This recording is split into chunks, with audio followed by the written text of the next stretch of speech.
So welcome back to our video lecture, and for this segment we are going to discuss the expanded program on immunization in the Philippines, or otherwise known as EPI. So this program, expanded program on immunization, has the objective of reducing the morbidity and mortality among children caused by the common childhood immunizable or vaccine-preventable diseases. So when you say morbidity, it refers to having diseases, mortality is deaths. Uh, this means that this illnesses and deaths are caused by diseases which can be prevented through vaccines or immunizations. And this EPI was originally launched in the Philippines last July 1976 as part of the implementation of primary health care. It was further really pushed, given emphasis during those implementation of primary health care in the Philippines. So this was initiated in the Philippines by the Department of Health in cooperation with the World Health Organization and the UNICEF. So it has three main principles, which are: number one, the program is based on epidemiological situation. So meaning if there's a need for such, aside from the regular schedules of children, um, the program is based on epidemiological situation, meaning if there's a need to immunize, to vaccinate people, uh, this can be done. Okay, this can be done. Example, if there is an epidemic of measles, um, children who did not yet take, or some children who may need vaccination, can have these vaccines based on the situation. I'll further explain on these vaccines as we go along to this with this video lecture. The whole community, rather than just the individual, is to be protected. Thus, mass approach is utilized. Okay, this means a larger number should be vaccinated to protect the whole community. The number three, immunization is a basic health service, and such it is integrated in the health services being provided by the RHU. So it's one of the basic functions, one of the basic tasks or activities in a rural health unit and STEAM to immunize the community. Then elements of EPI. One is target setting, second is cold chain logistic management, three is information education communication, fourth assessment evaluation of program, and surveillance studies and research. So target setting is knowing the number of, or first is knowing who are the eligible population um, for vaccination, who and how many are for immunization. The second, cold chain logistic management or cold chain. This is an element which focuses on preserving the potency of the vaccine, meaning you preserve the effectivity, the potency of the vaccine until it is administered. So, and third, this is also known as your IEC, or Information Education Communication, how you educate the public regarding vaccines, how you inform them with rightful and accurate information. As we remember, there were concerns before regarding this element, especially during the time of the vaccine scare. Okay, and the other vaccines, the first original vaccines which we are going to discuss today, had also this fair share of the scare. Uh, some parents do not want their children to be vaccinated because of that incidents uh, happening with the Vaxia, if you are aware with that. There were deaths of children which parents say that it's caused by the vaccine. Okay? But the government, especially right now, is assuring us that vaccines are safe. Then fourth is program implementation, assessment, and evaluation. This is done. Assessment is done for the government know the need for such eventuality of vaccination, and evaluation is to know if that program is successful or a failure. Right? Then fifth, surveillance studies and research is done to further improve, to further provide quality interventions, services related to EPI. Then we have certain legal or laws, legal basis or policies related to EPI. So number one, we have your PD 996. This is the original legal basis or the law governing your expanded program on immunization. Still nice to know to mention it here.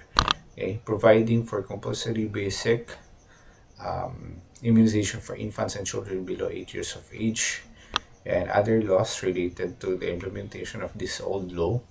We have your Presidential Proclamation number 6, implementing a United Nations goal on universal child immunization.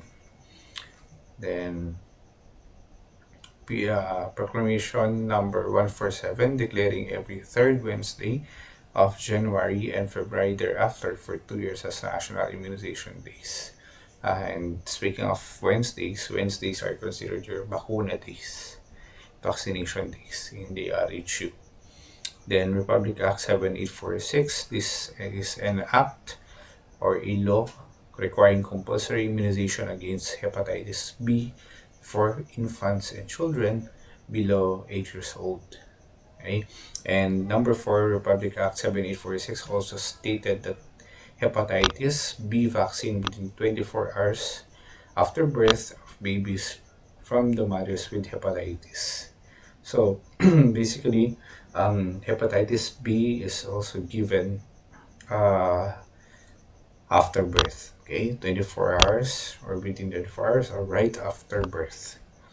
Okay, that's a protocol. But 7846 emphasizing it should be administered within 24 hours after birth for babies who came from mothers with hepatitis B positive status.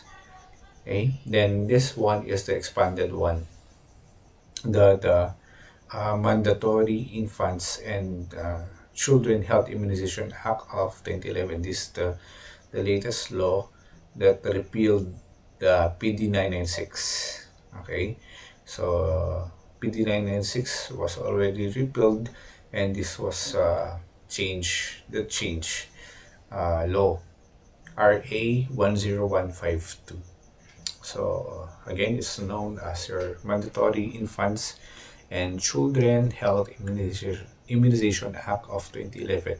So it mandates, it requires, it obligates basic immunization covering the vaccine-preventable diseases. And aside from the old vaccines that were already mentioned and practiced, it added the vaccines for mumps, hepatitis B, rubella, diseases caused by Haemophilus influenza B or your Hib, and other diseases determined by the Department of Health Secretary or the agency itself. So later we are going to discuss this as we go along. Then what are the specific goals of this immunization program? First is to immunize all infants or children against the most common vaccine-preventable diseases here in the Philippines, and to sustain the polio-free status of the Philippines as of writing of this reference. Okay, as I always mentioned in the previous video lectures, we need to be updated. We need to read the references, especially the updated ones. And to eliminate measles infection, to eliminate paternal and neonatal tetanus, to control diphtheria, pertussis, hepatitis B, and German measles, and to prevent extrapulmonary tuberculosis among children. So these are the specific goals of your immunization program. And what is the importance of vaccination or immunization? Okay, based on one reference, this is the immunization is a process by which vaccines are introduced into the body before infection sets in. Okay, just like what is done for COVID-19. Okay, vaccines are administered to promote immunity and to protect the children from disease-causing agents. Okay, so basically that's the reasons or the importance of having vaccines. Okay, so other concepts of vaccinations. Vaccines are safe and immunologically effective to be administered.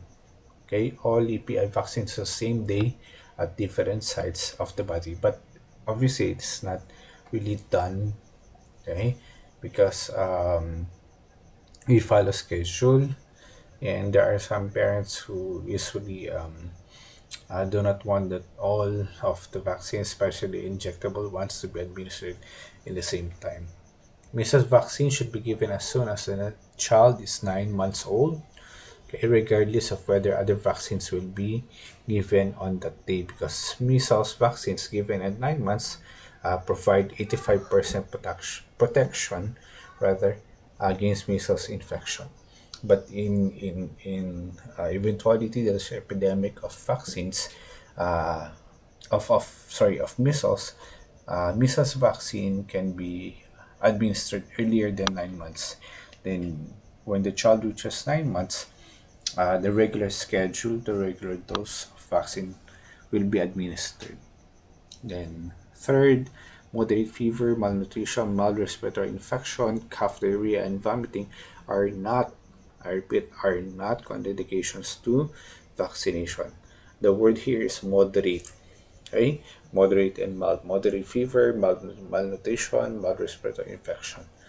Okay, then fourth, absolute contraindications to immunizations are your convulsions to DPT, and for those patients who are for those patients who are immunocompromised or immunosuppressed patients, because some vaccines are live in nature, so this may compromise their immunity further. Immunocompromised cases like children with AIDS, with cancer.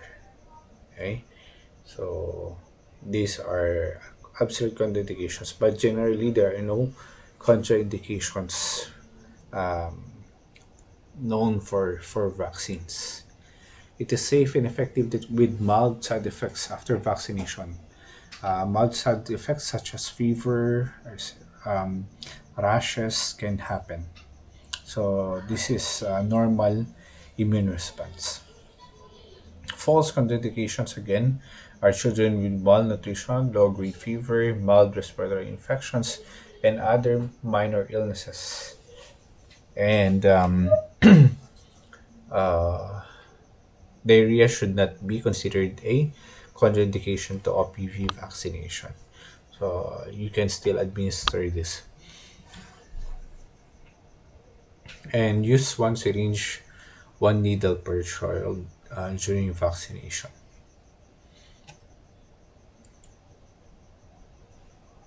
So the EPI target diseases vaccination among infants and newborns 0 to 12 months against the 7 vaccination preventable.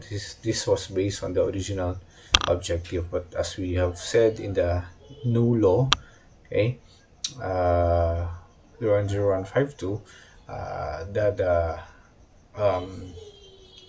the coverage of diseases were really expanded. Right?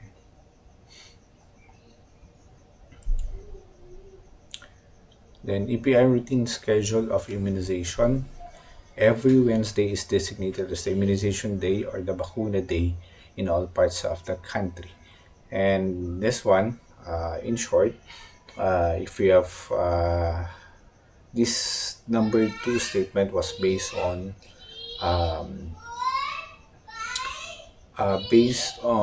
the original law PD 996.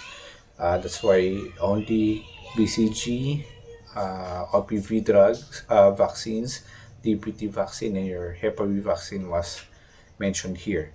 But later on, as we go along, there's a separate fully immunized child status in reference to the new immunization law of the Philippines. Including this one, this was based on the original law, Presidential Decree 996. Okay, so 1 dose of BCG, 3 doses of DPT, OPV, and Hep B. Meaning each of these vaccines should have 3 doses and 1 dose of anti-measles vaccine. This again, I emphasize this was based on your Presidential Decree 996, the former law on immunization.